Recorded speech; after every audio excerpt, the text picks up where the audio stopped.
Hello बच्चों, प्यारे बच्चों, जय हिंद, वंदे मातरम। बच्चों, स्वागत है आपका हमारे YouTube channel SK point coaching classes में। बच्चों, आप लोग हमारे इस यूट्यूब चैनल को सब्सक्राइब अवश्य करें। बच्चों, आज जैसा कि देख सकते हैं, हमने वार्षिक परीक्षा का पेपर लिया है जो गणित विषय से संबंधित है। कक्षा 6 का है, पूर्णांक 100 का है, समय 2 घंटे 30 मिनट का है। ठीक है बच्चों, तो बच्चों आप लोग हमारे इस वीडियो को लाइक ज़रूर करें। ठीक है, देखिए बच्चों, यहाँ पे मतलब एक है 3×3=30, यानी 10 प्रश्न है, 3 नंबर के हैं, 30 नंबर का है। ठीक है बच्चों, पूर्णांक 100 का है, इस बात का ध्यान रखना है आपको। ठीक है, देख सकते हैं यहाँ पे मैंने एक सवाल लिया है। ठीक है, यहाँ पे ठीक है, देख सकते हैं, ये आपका पहला सवाल है। कहता है 500 का 35% कितना होगा। तो बच्चों देखो, लिख लेते हैं 500 और का की जगह गुणे का निशान लगा लेते हैं। 35 बटे कितना लिख लेते हैं, 100। ठीक बच्चों, 0 से 0 2 कट गया। 15 5 हम 25 के 5 सिलाया 2, 5 15 2 17 71 175। ठीक है, तो पहले का जो राइट आंसर आएगा बच्चों 175 आएगा, यानी कि 35 का 500 का 35% 175 हो जाएगा। ओके बच्चों, आगे बढ़ते हैं। कहता है निम्नलिखित आंकड़ों को आरोही क्रम में व्यवस्थित कीजिए। यानी कि जैसे 8 लिखा है, 5 लिखा है, 3 लिखा है, 7 लिखा है, 10 लिखा है, 2 लिखा है, 9 लिखा है, 5 लिखा है। तो आरोही मतलब बड़ा आर लगा है, तो इसका बढ़ते हुए क्रम में लिखना है। तो सबसे पहले बच्चों लिखेंगे 2, फिर लिखेंगे 3। ठीक है, 2 3 के बाद फिर लिखेंगे 5, 2 बार लिखेंगे 5, फिर लिखेंगे, ठीक है, 7 लिखेंगे, फिर लिखेंगे बच्चों 9, फिर लिखेंगे, देखिए आप यहाँ देख सकते हैं, सॉरी 7 के बाद 8 है, 8 फिर लिखेंगे 9।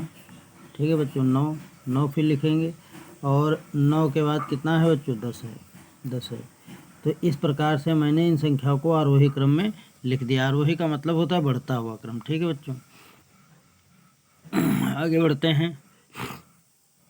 कहता है कि a² - 3ab - 4 व्यंजक के बहुपद लिखिए। तो इस व्यंजक के बहुपद यानी कि 3 है, त्रिघाती बहुपद 3 है, यानी कि बहुपद। ठीक है, बहुपदी व्यंजक है, यानी कि बहुपद कैसे हैं, बहुपद हैं, बहुपदी व्यंजक है, बहुपदीय। ठीक है, व्यंजक है, या त्रिपदी कह सकते हो बच्चों। ठीक है, अब फिर लिखा है, कहता है 12.5 का दशमलव लिखिए। तो 12.5% है, दशमलव कहता है तो 12.5। ठीक है, प्रतिशत का मतलब होता है बटे में 100। तो 1 2 0 काट देंगे, दशमलव आगे चला जाएगा, तो ये हो जाएगा 0.125। ठीक है बच्चों, तो यानी कि 12.5 को प्रतिशत में बदलना है, तो 12.5% जो हो जाएगा 0.125 हो जाएगा। ओके बच्चों, आगे बढ़ते हैं हम लोग। अगला है बच्चों, कहता है मूलधन किसे कहते हैं। ठीक है, मूलधन है जिस धन पर ब्याज चलाया जाता है उसको मूलधन कहते हैं। ठीक बच्चों, बस इतना याद रखिए, जिस पर ब्याज चलाया जाता है उसको मूलधन कहते हैं। जो किसी व्यक्ति द्वारा किसी व्यक्ति को दिया जाता है उसको मूलधन कहते हैं। जीवा किसे कहते हैं, वृत्त की सबसे बड़ी, ठीक है, लंबाई को जीवा कहते हैं। वृत्त की सबसे बड़ी, ठीक है, लंबाई को क्या कहते हैं, जीवा कहते हैं। ओके बच्चों, अगला है क्वेश्चन, आप देख सकते हैं आपकी स्क्रीन पे है, क्वेश्चन नंबर 6। कहता है जीवा, ठीक है, कहता है जीवा किसे कहते हैं। जैसा कि अभी आपने देखा ही है जीवा के बारे में, तो फिर बच्चों लिखा है -b को में क्या जोड़े कि योगफल इतना हो जाए, 2a + 2 हो जाए, तो 2a, ठीक है, प्लस b में हम घटा देते हैं माइनस ब्रैकेट a - b को। ठीक है, घटा देंगे तो a - b, तो ये हो जाएगा माइनस का a हो जाएगा और प्लस का b हो जाएगा। तब देखो बच्चों, 2a में a जाएगा तो a बचेगा, और b जुड़ करके प्लस का 2b हो जाएगा। ठीक है, 2b, तो यानी कि इसी में a - b में a + 2b को जोड़ देंगे तो आंसर हमारा 2a + b हो जाएगा। ओके बच्चों, समझ गए आप लोग। अगला क्वेश्चन कहता है कि त्रिभुज के तीनों कोणों का योग कितना होता है। योग तो ये 180 होता है, ये आपको याद रखना है। त्रिभुज के तीनों कोणों का मान हमेशा 180 होता है। ठीक है, फिर लिखा है 3:4 को, ठीक है, अनुपात में व्यक्त कीजिए। तो ठीक है बच्चों, ये अनुपात में ऑलरेडी व्यक्त है, इसमें कुछ आपको करने की ज़रूरत नहीं है। ठीक है, आगे हम लोग बढ़ते हैं। ठीक है, आगे हम लोग बढ़ते हैं। जैसा कि देख सकते हैं बच्चों, क्वेश्चन नंबर, ठीक है, अभी तक आपने 9 तक पढ़ा है। देखिए क्वेश्चन नंबर 10 आपके सामने है, स्क्रीन पर है। ठीक है बच्चों, जैसा कि देख सकते हैं क्वेश्चन नंबर 10 को आप लोग, ये आपका लिखा है निम्नलिखित समीकरण को हल कीजिए। तो बच्चों लिखा है 3, यानी कि 3 + x + 4 = 0। तो प्लस का इसको इधर लाएंगे, माइनस का हो जाएगा, x बराबर हो जाएगा 4 - 3 तो घट जाएगा, x की वैल्यू आ जाएगी बच्चों 1। ठीक है, 1 आ जाएगा। तो यही इसका राइट आंसर है। अगला है बच्चों लघुत्तरी प्रश्न है। तो लघुत्तरी प्रश्न में हमको लिखा हुआ बड़ी से बड़ी संख्या ज्ञात कीजिए जो 884 और 1757 को भाग देने पर क्रमशः 5 और 6 शेषफल बचे। ठीक है, तो बड़ी से बड़ी संख्या कह रहा है, तो जब बड़ी से बड़ी कहता है तो बच्चों निकाला जाता है HCF। क्या निकाला जाता है? HCF यानी कि मासा। ठीक है, मासा निकाला जाता है।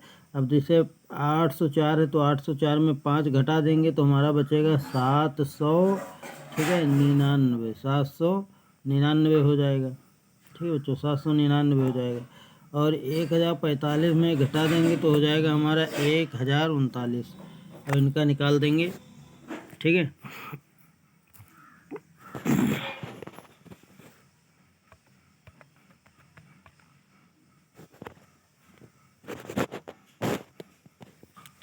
इसका निकाल देंगे आप लोग एलसीएम, बस मतलब HCF निकाल देंगे, बस इसका आंसर आ जाएगा। ओके बच्चों, आगे बढ़ते हैं बच्चों। कहता है 5904 और 4848 का मासा ज्ञात कीजिए। तो आप लोग लगा लीजिएगा बच्चों। लिखा है यदि A बराबर 2 है, B बराबर 1 है, यदि A बराबर 3 हो तो इसका कहता है मान बताओ। तो जहाँ पे देख सकते हैं C बराबर 3 दिया है, तो A की जगह 2 रख देंगे तो 2 दूनी 4 हो जाएगा। B की जगह पे 1 रख देंगे तो 4 ही रहेगा, तो 4 4 8 हो जाएगा। और C की जगह पे कितना हो जाएगा? 3, तो 8 में 3 जाएगा, 5 × 50 25 पंचे 125। इसका राइट आंसर आएगा 1 2 3 5, यानी 125 आ जाएगा इसका राइट आंसर। ओके बच्चों, समझ गए आप लोग। आगे बढ़ते हैं। लिखा है, कहता है क्वेश्चन नंबर 14 है। कहता है किसी गांव में पुरुषों की संख्या इतनी है, महिलाओं की संख्या इतनी है। तो होता है पुरुषों की संख्या में से महिलाओं की संख्या कितनी अधिक है। तो बच्चों घटा देंगे तो 6 में 2 जाएगा, बचेगा 4 XY बचेगा। ठीक है बच्चों, फिर प्लस हो जाएगा 5 में से, ठीक है, 5Y, तो 5Y² है, तो यहाँ पे 5Y² ही हो जाएगा, Y² हो जाएगा, माइनस का 8Z हो जाएगा।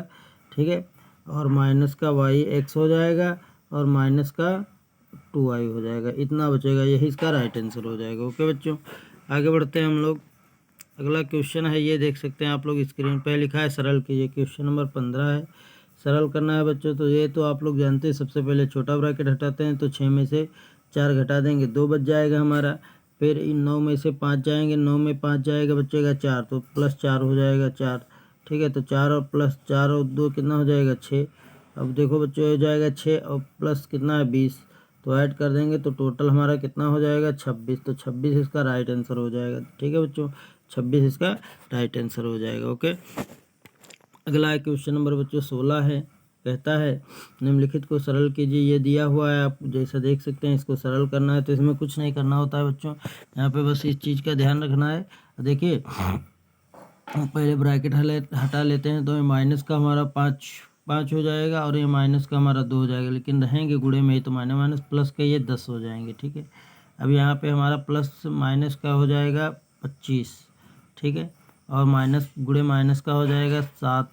ठीक है, और ये घट जाएंगे तो माइनस के हो जाएंगे। अब माइनस माइनस प्लस का हो जाएगा 2, और गुणे माइनस का हो जाएगा 5, तो 5 दूनी कितना हो जाएगा बच्चों? माइनस का 10 हो जाएगा।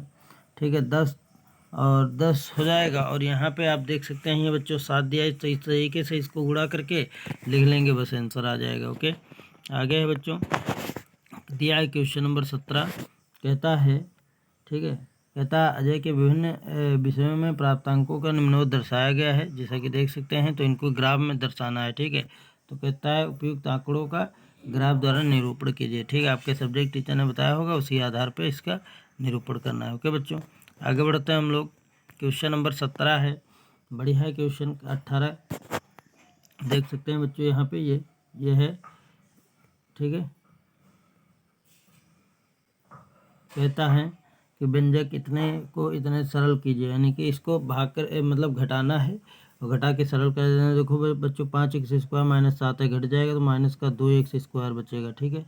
अब देखिए ध्यान दीजिए, माइनस का 2xy है, यहाँ पे प्लस का 7 है तो घट जाएगा, तो प्लस का बचेगा 5xy बच जाएगा, ठीक है बच्चों हैं। और फिर प्लस है तो प्लस हो जाएगा, ठीक है। अब 8 z प्लस के माइनस के 6 तो घट जाएगा, तो प्लस का बचेगा बच्चों 2z, ठीक है। अब फिर देखो यहाँ पे आप देख सकते हो प्लस का 3xy है तो प्लस का 3xy हो जाएगा, क्योंकि कोई संख्या ही नहीं, माइनस का 10 हो जाएगा, ये इसका राइट आंसर हो जाएगा। ओके बच्चों, फिर लिखा है एक संपूर्ण कोण 60 अंश कितने अपवर्त्य को विभक्त करता है, तो 3 दूनी 6, यानी कि बच्चों हो जाएगा, एक हो जाएगा 20 हो जाएगा, एक हो जाएगा 10, 10 20 15 और एक हो जाएगा, यानी कि 10 15 पहला हो जाएगा बच्चों, पहला हो जाएगा इसका अपवर्तक 10 हो जाएगा, फिर 15 हो जाएगा, पहले 5 हो जाएगा, 5 हो जाएगा, 10 हो जाएगा, 15 हो जाएगा, ठीक है, 12 भी हो जाएगा, यानी कि इसका अपवर्त्य हो जाएगा बच्चों 5 हो जाएगा, ठीक है, 10 हो जाएगा, 12 हो जाएगा, 15 हो जाएगा और 30 हो जाएगा। ये इसके इतने अपवर्त्य हो जाएंगे। ओके बच्चों, लिखा है 3, लिखा है आपका देख सकते हैं बच्चों, लिखा है कि 3 ग्रह किसी तारे के चारों ओर क्रमशः इतने इतने चक्कर में लगातार घूमते हैं, तो दिनों में एक चक्कर लगाते हैं, ठीक है। ऐसे 300 दिनों में एक चक्कर लगाते हैं। यदि किसी दिन तारे एक ही साथ, तो बच्चों यहाँ इससे जहाँ एक ही साथ की बात करता है तब एलसीएम की बात करता है, ठीक है। तो एलसीएम निकालते हैं बच्चों, तो 25 8 200, 25 छक्का, ठीक है, 25 छक्का, तो बच्चों इसका राइट आंसर 25 चक्कू 100 और 25 8 200 और 25 बरई हम 12 पंचे 25 दूना 50 और 25 का नाम 25 35, यानी कि 25 आ जाएगा। इसका राइट आंसर 25 आएगा, यानी कि 25, ठीक है बच्चों, 25 चक्कर में बराबर आ जाएंगे, ठीक है। यही इसका राइट आंसर हो जाएगा, एलसीएम निकालना है। ओके बच्चों, तो आपको ये वीडियो कैसा लगा आप लोग हमें कमेंट में बताएं, और आप लोग हमारे YouTube channel SK point coaching classes को सब्सक्राइब अवश्य करें। ओके बच्चों, जय हिंद, वंदे मातरम।